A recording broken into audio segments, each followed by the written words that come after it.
Pasca dua menteri terseret korupsi, wacana reshuffle kabinet pun mencuat. Dan sudah bergabung sama kami tenaga ahli utama kantor staf Presiden Ali Mokhtar Ngabalin, Sekjen P3 Arsul Sani, dan pengamat politik Adi Prayitno. Assalamualaikum, selamat sore Bapak-Bapak. Selamat sore. Selamat sore, Assalamualaikum. Selamat sore, Assalamualaikum.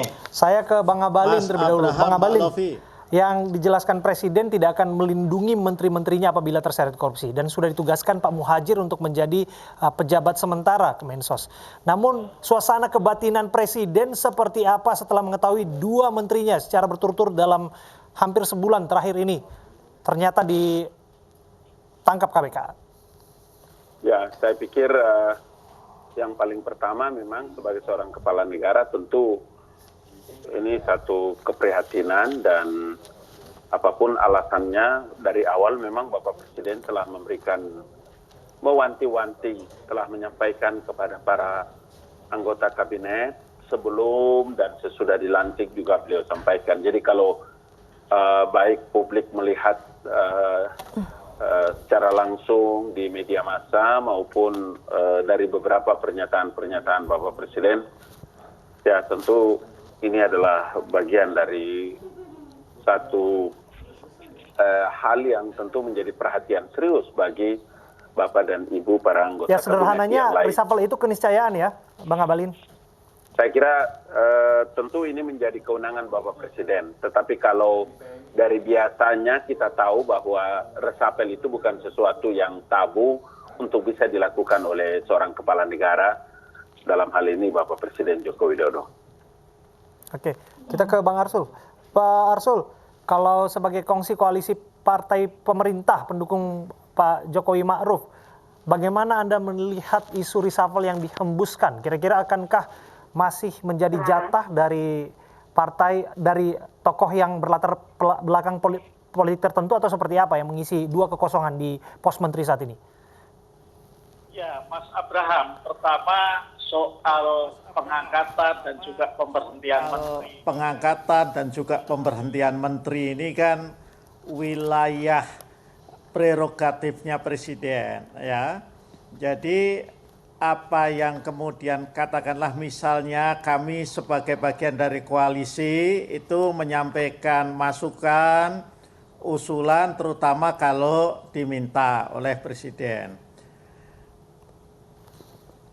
Nah, apa yang kami lihat selama ini kan Presiden itu ingin bekerja keras, cepat, ya, sehingga fungsi-fungsi pemerintahan itu bisa maksimal untuk mencapai apa yang menjadi visi dan misi Presiden. Nah, karena itu hemat saya posisi menteri ad interim baik yang ada di Kementerian Sosial maupun di KKP itu memang seyogianya harus cepat diisi. Namun apakah itu akan kemudian kembali diisi dari parpol atau dari luar parpol, ya?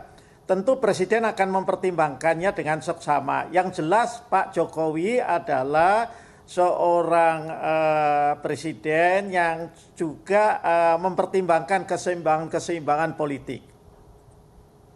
Baik, oke. Saya akan tanyakan ke Bung Adi Prayitno. Bung Adi, melihat situasi yang kita sebut ini genting, karena memang apalagi ini mekanisme bansos harus tetap berjalan, apa yang harus dilakukan searjan ini? Ya, saya kira memang reshuffle itu tidak bisa dihindari ya, dalam kondisi ada dua menteri yang tersangkut kasus korupsi, Menteri KKP dan Menteri Sosial.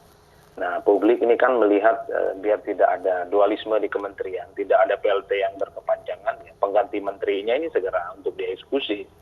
Ya, semacam kado akhir tahun yang diberikan kepada rakyat Indonesia, dua menteri ini kemudian terisi. Bahkan lebih jauh gitu ya, kalau kita melihat kecenderungan survei yang dilakukan oleh kita, publik juga berharap bahwa di akhir tahun itu mereka sangat mendukung jika Presiden itu kemudian melakukan reshuffle kabinet. Mengingat Presiden sudah hampir 4 kali marah-marah, curhat ke publik bahwa para menteri mereka ini underperform, kinerjanya tidak maksimal, tidak bisa bekerja extraordinary di tengah pandemi COVID-19 gitu ya. Dua hal ini yang saya kira bisa menjelaskan kenapa reshuffle kabinet itu penting untuk segera dilakukan.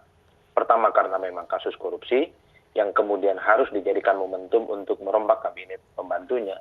Yang kedua tentu saja Lofi dan Abraham, kita ingin melihat presiden itu seperti janji politiknya 2019 lalu yang mengatakan sebagai pemimpin yang tidak pernah punya beban politik apapun di masa yang akan datang.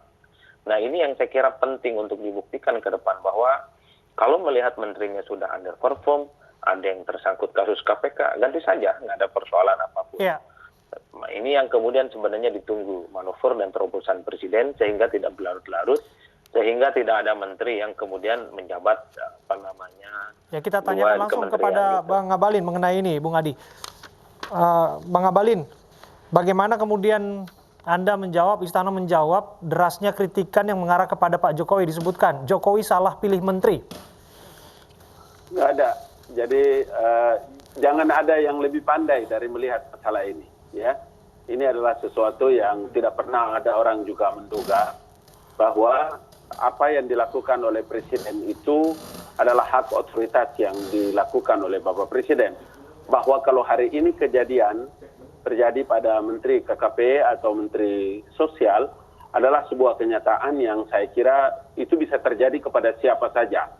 Ya, namanya manusia itu memang betul, manusia itu adalah makhluk yang sempurna, tapi Tuhan juga membekali dengan sifat-sifat lalai, lengah, lupa, kemudian kurang sabar dan lain-lain sebagainya. Artinya apa? Dalam situasi seperti begini, dukungan seluruh masyarakat melihat terhadap langkah-langkah dan kebijakan-kebijakan yang dilakukan oleh pemerintah dengan kerja-kerja besar, kerja-kerja keras untuk memberikan pelayanan kepada masyarakat ini dengan kalaulah nanti Bapak Presiden harus mengganti atau menukar beberapa anggota kabinet. Yang pastikan KKP dan Menteri Sosial ini sudah pasti ya, sudah pasti bahwa pasti ada menteri yang baru. Tetapi saya mau katakan bahwa dalam posisi seperti ini, tentu saja bahwa pemerintah atau Bapak Presiden dalam hal ini membutuhkan dukungan dari seluruh lapisan masyarakat untuk memperkuat apa langkah-langkah dan komitmen yang ingin beliau lakukan. Bahwa dalam periode yang kedua ini saya yakin dan saya kira seluruh rakyat Indonesia tahu bahwa Bapak Presiden tidak memiliki beban apapun kecuali adalah untuk memberikan pelayanan yang terbaik kepada masyarakat Indonesia. Ke Pak Arsul. Pak Arsul, bagaimana Anda melihat bahwa ini menteri keempat dalam 2 kali periode Pak Jokowi, P3 pun ada di barisan belakang pendukung Pak Jokowi. Pada faktanya apabila kritikan ini disampaikan, itu kritikan juga masuk seharusnya kepada partai pendukung, termasuk Anda. Ya, saya kira kan begini, di alam demokrasi tentu elemen masyarakat manapun, pengamat, akademisi, aktivis, itu kan memang punya ruang untuk menyampaikan kritik-kritik terhadap kinerja pemerintahan, khususnya termasuk para menterinya. Nah, tetapi kan nanti tentu akan dipilah-pilah. Apakah kritiknya itu berbasis data, baik secara kuantitatif maupun kualitatif, ya, atau hanya katakanlah berbasis yang lain-lain.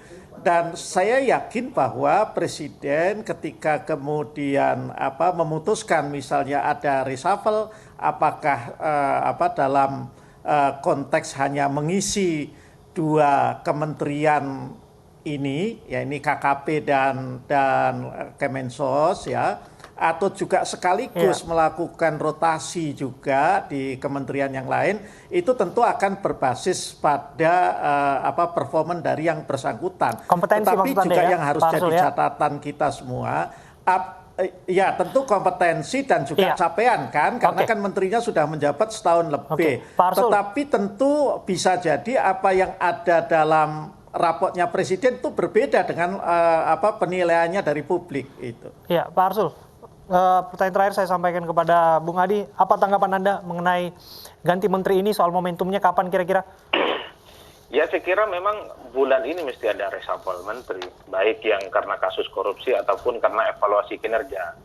Itu yang saya sebut Mas Abraham, Presiden ini kalau sudah saya hitung 4 kali marah-marah dan curhat ke publik bahwa menterinya ini tidak bisa kerja extraordinary. Jadi biar publik ini bisa memberikan apresiasi terhadap Presiden, kemarahannya itu memang harus berujung pada reshuffle. 1 tahun lebih sedikit gitu ya. Ini adalah waktu yang saya kira cukup pas mengevaluasi, memberikan reward and punishment terhadap pembantu presiden, siapa yang layak dipertahankan dan tidak. Itu saja sebenarnya. Ini adalah periode kedua Jokowi supaya bisa performnya bisa maksimal dan bisa meninggalkan legacy yang bisa dikenang oleh publik sepanjang masa. Apalagi ke depan ini kan tugas utamanya adalah recovery ekonomi yang saya kira butuh waktu yang cukup lama dan butuh orang yang bisa bekerja secara extraordinary juga. Gitu. Baik, terima kasih Bung Adi, terima kasih Bang Abalin dan juga Pak Arsul Sani. Mohon maaf bukan maksud hati untuk memotong bicara ini, namun kita terganjal durasi. Lain waktu kita akan lanjutkan.